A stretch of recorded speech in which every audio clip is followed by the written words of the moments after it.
Georgann Hawkins was born on August 20, 1955, in Tacoma, Washington. She was a daughter of Edith and Warren Hawkins and had 5 years older sister named Patricia. Georgann was raised in Sumner, Washington. She was known for her spirited and lively personality and was described by her mother as a wiggle worm who couldn't sit still and loved to chat. Her teachers noted her energetic nature in her report cards, highlighting her outgoing character. She had quite a following, but she was not the kind of person who stuck to one group or clique.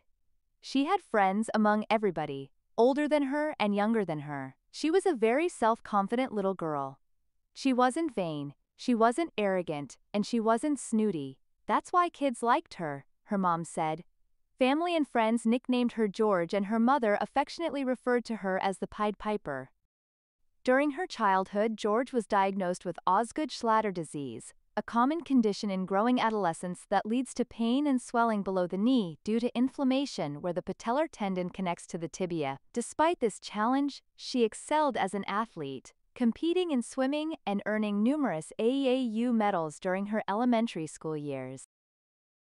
George attended Lakes High School in Lakewood, Washington, where she was part of the cheerleading squad for 4 years.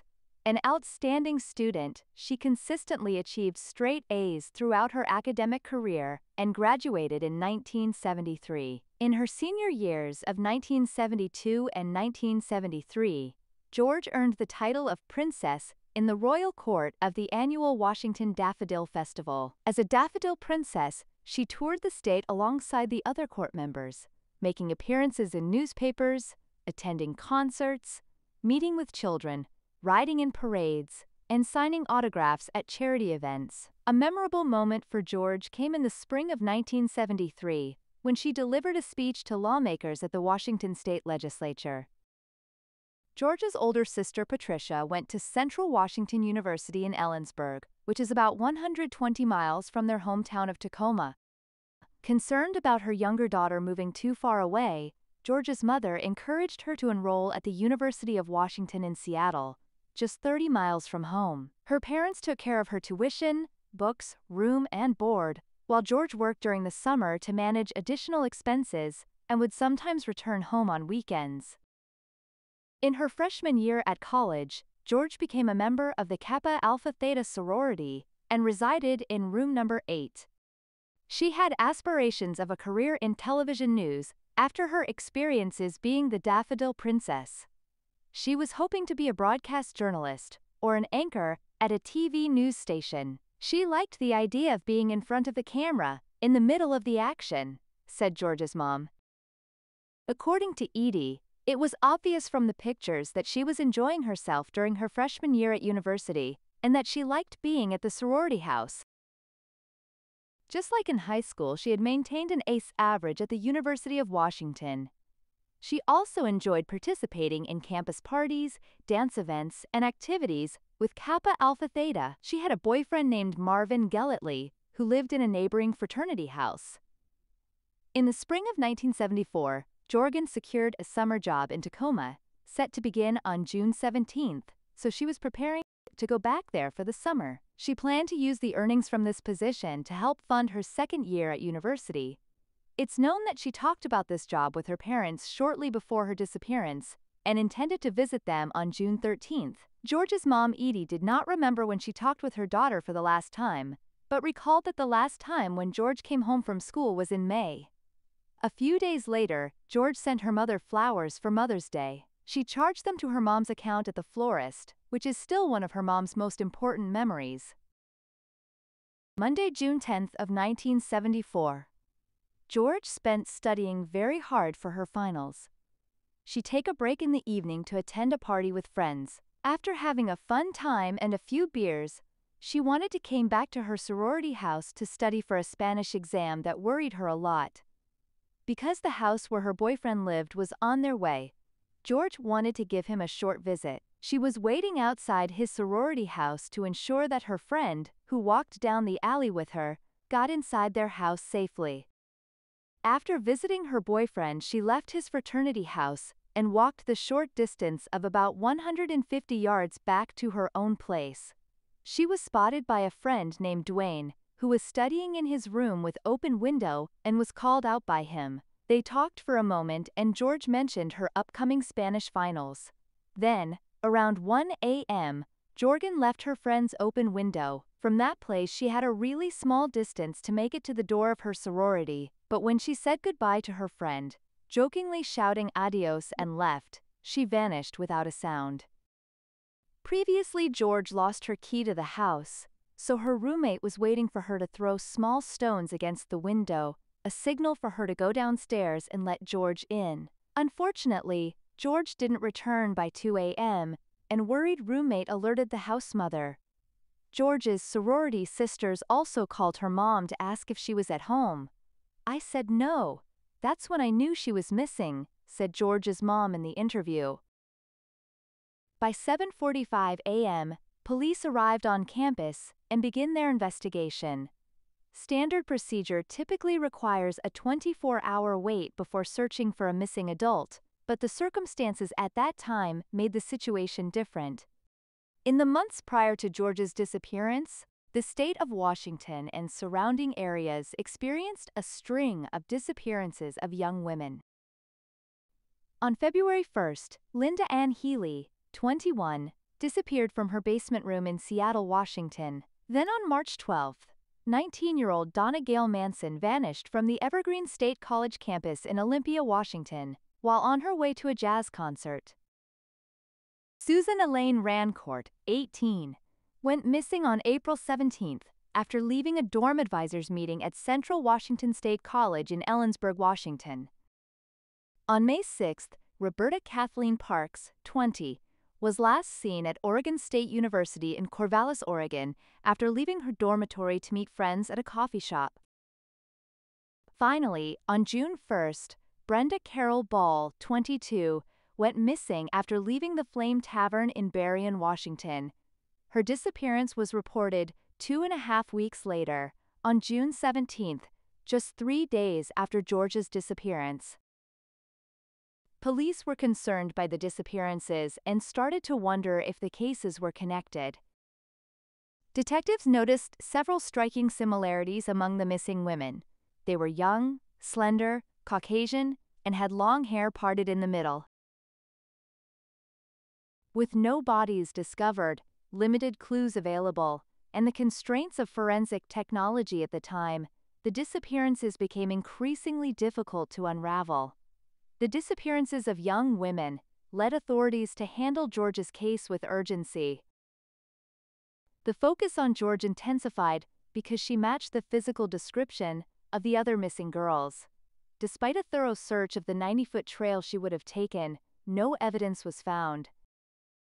The father of one of George's sorority sisters worked for the media, which resulted in her disappearance receiving significantly more attention in newspapers and on television than previous cases of missing girls. A search of her room revealed that all her belongings, except for the clothes she was wearing and her purse with its contents, remained untouched. When authorities spoke to her roommate, she stated that George never went anywhere without giving her the phone number of where she would be. The roommate was sure that George planned to return to their sorority house that night. She had a Spanish exam ahead of her which she would never miss, and was about to go home on June 13th. Police was skeptical that George would have left voluntarily, especially with an upcoming exam, taking only a few supplies and no change of clothes. George was nearsighted and typically relied on glasses or contact lenses for clear vision, but a search of her room revealed she didn't have either with her when she went missing. Her roommate told the police that George hadn't brought her glasses or contacts because she had been wearing her contacts all day while studying. Prolonged use can cause blurry vision when switching to glasses, so she hadn't used them that evening. The Seattle police theorized that if someone had been lurking nearby and heard her friend call her George, they might have used that name to lure her closer. This could have allowed her abductor to overpower her before she realized what was happening. However, no witnesses reported any signs of a struggle during her disappearance. Investigators also considered that George might have been hit on the head with a blunt object, sedated with chloroform, or taken in a way that silenced her cries for help. Standing just over 5 feet tall and unable to see clearly in the dark without her contacts or glasses, she would have been mostly defenseless. On July 14, 1974, another 2 young women were reported missing: 22-year-old Janice Ott and 18-year-old Denise Nasland. Many witnesses saw a man with his arm in a sling approaching women and asking for help loading his sailboat onto his car. One witness saw Janice Ott walking with this man towards the parking lot. After hearing those news, George's close friend, Phyllis Armstrong, recalled an encounter she had that seemed eerily similar to the events that happened at Lake Sammamish. She contacted the police and shared her story. On May 31, 1974, as Phyllis was leaving her Kappa Alpha Theta sorority house, she noticed a man on crutches struggling with a gas can. He asked her to help carry it to his car, and she agreed. When they reached the car, the man asked her to get inside so she could help him start it by pressing a button under the steering wheel when he gave the signal. As Phyllis was about to comply, she suddenly felt cold chill and realized that something was definitely wrong. Trusting her instincts, she jumped out of the car, said, "Sorry, bye," and quickly ran away. Her instinct saved her life. The man, later identified as Ted Bundy, was likely planning to strike her with a crowbar as soon as she bent down. Unfortunately, Bundy didn't stop after failing with Phyllis. He drove to a bar called Flame Tavern, where, in the early hours of June 1, he abducted and later murdered 22-year-old Brenda Carroll Ball. Phyllis didn't think much about her experience until her friend George disappeared just 11 days later. Thanks to Phyllis's testimony, it became clear that Bundy had been hanging around campus for almost 2 weeks before George went missing. Despite a prompt response, significant media attention, and a thorough search, the case quickly grew cold with no new leads. It was feared that George had suffered the same fate as the other 5 girls believed to have been abducted and murdered by the same individual or group. George's favorite time of the year was Christmas. She always took care of decorations. She put the lights, boughs, and Christmas tree. "I think she was the type of person who wanted the Christmas glow and the feeling of happiness," her dad Warren said. "It matched her personality." Their first Christmas without George was a very hard period for them.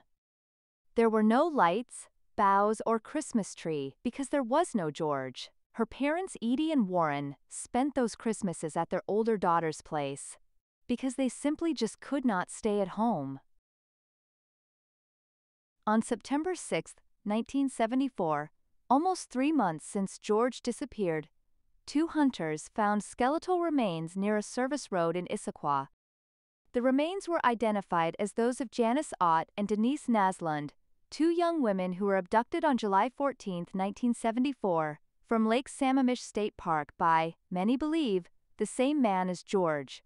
Additionally, some of the bones among the discovered remains belong to neither Janice nor Denise. These remains are believed to be those of George. Unfortunately, the remains are said to have been cremated, so DNA testing is not an option anymore. 6 months later, on March 1, 1975, human remains were found on Taylor Mountain. The remains were identified as those of Linda Ann Healy, Susan Rancourt, Roberta Parks, and Brenda Ball. George's bones were not found at the crime scene, nor were those of Donna Manson, and unfortunately both remain missing to this day. A few days before his execution, hoping to avoid the electric chair, serial killer Ted Bundy decided to confess the disturbing details of George's kidnapping and murder to Detective Robert Keppel. Bundy testified that he approached George in an alley. He hobbled on crutches and dropped his briefcase as a trick. He asked George to help him carry his briefcase to his car, which was parked in a parking lot 160 meters north of the avenue. George agreed to help him. Some sources say that she was aware of disappearances of young women in the area and that she had talked about it with her friends. They made sure to take precautions. They never ventured out alone, often went in pairs or groups, and always kept an eye on each other. Unfortunately, when a well-dressed, charming, and disabled young man approached her, she probably didn't sense any danger. assuming he was just another student.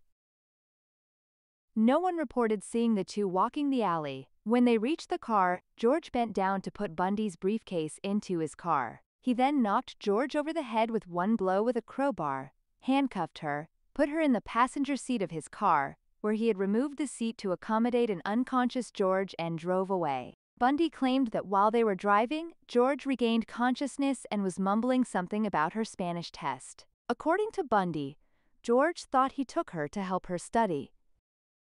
He drove George to a secluded spot, reportedly near Lake Sammamish, knocked her out with a crowbar again, and strangled her to death with an old piece of rope. He then claimed to have returned to the scene 3 days later, when he cut off her head and buried it in the woods on a nearby rocky hillside. He also mentioned that one of George's femurs was discovered, but not identified, a mile east of the old railroad bridge just beyond Issaquah. Around the same time, the remains of Janice Ott and Denise Nosland were found. In his testimony, Bundy claimed that the following afternoon he returned to the parking lot on his bike, after the area around the alley had been secured by law enforcement, to retrieve evidence. He recovered hoop earrings that had fallen from George's ears after he struck her with the crowbar, as well as one of her shoes that had slipped off during the abduction. While navigating the area, Bundy discreetly observed officers who were a block away and noticed that they had not yet searched the parking lot from which he had taken George. Although much of Bundy's testimonies were possible lies, his version of events regarding George's kidnapping is considered true, or at least partially true. However, there is no evidence confirming the cause of death or the place where George was murdered. Following Bundy's testimony, Detective Robert Keppel and a team of Washington law enforcement officers went to the alleged crime scene 14 years later, in 1989. Despite extensive searches that lasted several days, no remains of George were found. Just days after Bundy's execution in 1989, friends gathered for a memorial service in honor of George at her high school, where she had graduated 16 years earlier. Her parents, who had remained silent with the media, avoided interviews and turned down requests for books about their daughter. Instead, they chose to cherish George through photographs and the heartfelt cards and notes that spoke of the impact she had on those who knew her. "My feeling at the time was, what was it for, you know? It wasn't going to help me any," said her mom in the only interview she ever gave, 50 years after her daughter's disappearance and her tragic death. The interview took place at Edie's home, where she showed the interviewer a stack of school awards, sympathy cards, and a thick scrapbook on the coffee table, remarking that it was all she had left of her daughter. The items were stored in a chest, and Edie admitted she hadn't looked at them in 30 years. During the conversation, Edie expressed her bitterness and anger, which she identified as the main reasons for her reluctance to speak with the press. She said that her husband, Warren, George's father, never discussed the tragedy with her. It was easier for them to focus on other things, she explained. George's death shattered Edie's faith, leading her to stop attending church for a time. However, she eventually turned to her husband, suggesting they return to church, and they did. Edie mentioned that she never questioned the circumstances of George's death because she simply didn't want to know. She also chose to discard most of the sympathy cards and opted not to create a memorial for her daughter, but found comfort in the notes that underscored the impact George had on many lives. Edie learned of Bundy's confession regarding her daughter from a friend and initially believed it was a ploy to save himself from execution. Ultimately, Bundy's plan failed and he was executed on January 24, 1989. When asked about him, Edie stated she had never considered forgiving him. "How could you forgive somebody who hurts your child? I'm not that gracious an individual," she said. Edie and Warren moved out approximately 10 years after George's death. The house was in Green Valley, and Warren had it when they retired from Washington State. Warren, George's dad, passed away on January 2, 2003 at the age of 82 and is buried at St. Francis Episcopal Church Memorial Garden in Green Valley. George died on June 11, 1974 at the age of 18. Because her remains were never identified, she was never buried. If she was alive, she would be 69 years old today.